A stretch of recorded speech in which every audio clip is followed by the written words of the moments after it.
What I find very interesting about the current attack in Bondi is what's happening with AI, and I'm not making any statements or conclusions, but I am noticing this and can confirm it. So this morning, when I looked at one particular characters, and his name is Arsen or Turovsky. You recognise him because he's a man covered in blood, and there's pictures of him standing outside having makeup done to it.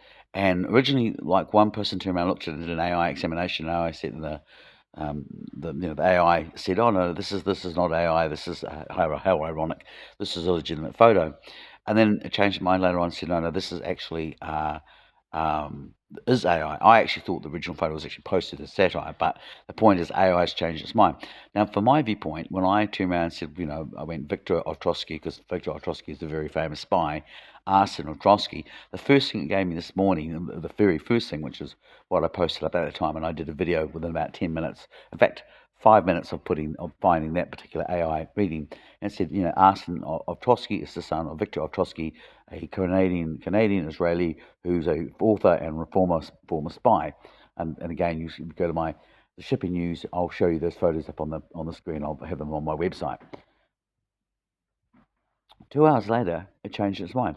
Now I don't know. I don't know whether which is. I assume it. In fact, I'm going to make a call and say that actually Viktor Ostrowski is not related to Arsen Ostrowski. I think that the idea that his father was, I think Elway was his father of Ostrowski, and they came from Odessa, and then I think Australia to Australia to Australia. Odessa to Australia to Israel, and then back to Australia. I think is how it goes with them. Whereas Victor Ostrowski is Canada to Israel, back to Canada. So the lines would seem to be no, they're not. But that's not what originally what AI said.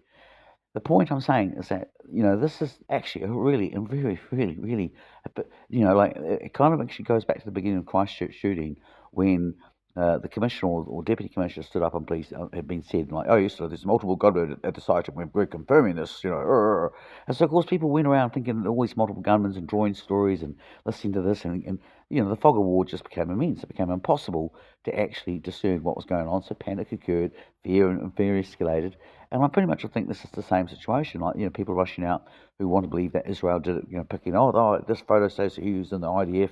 And there's another photo out there which has got him, I think, David Olson, and it has him saying that he's actually yes, he is also from Israel, and there's a picture of him. But that's actually clearly Photoshop it. And in both the cases of the one of the IDF that says, sorry, another report, another one report out there says that uh, the son of the Naras was formerly trained in the IDF. And again, that particular report has been widely circulated around. And there's a picture of this other one saying that he's David Colson from Israel. Now the one that says he's from the IDF is from Didi Shadawar, who is an Indonesian journalist. That's the first time that actually appears in that source. And then it's repeated, Uncensored mentions it, a whole bunch of other different organisations mention it, and they're all showing screenshots of this original newspaper article. Davla is an IDF, but the source is actually originally an Indonesian Islamic anti-Hebrew newspaper. And the second shot, which is the one where it says he's Israel, it's got a picture of him. He's called David Olson. You can't actually see where the original source comes from, so that's a red flag in itself. But then it turns around and you can see by the way that things are lined up that that's clearly a Photoshop.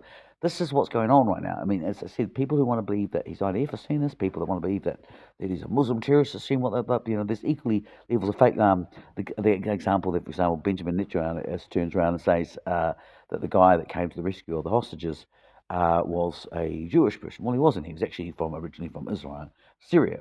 And then the second shot we find out is a story about another hero who got involved. And it turns out that actually he's shot, but it's like you told to begin with that he's like shot by the Islamic people. And it turns out actually no, he's shot by the other cops. And the stories are changing so quickly because everyone's such a rush to get the scoop or be the influencers. And, being an influencer just means that you can read Google and you cut and paste that. And then that becomes you reporting. Oh, really, really good, deep and professional stuff.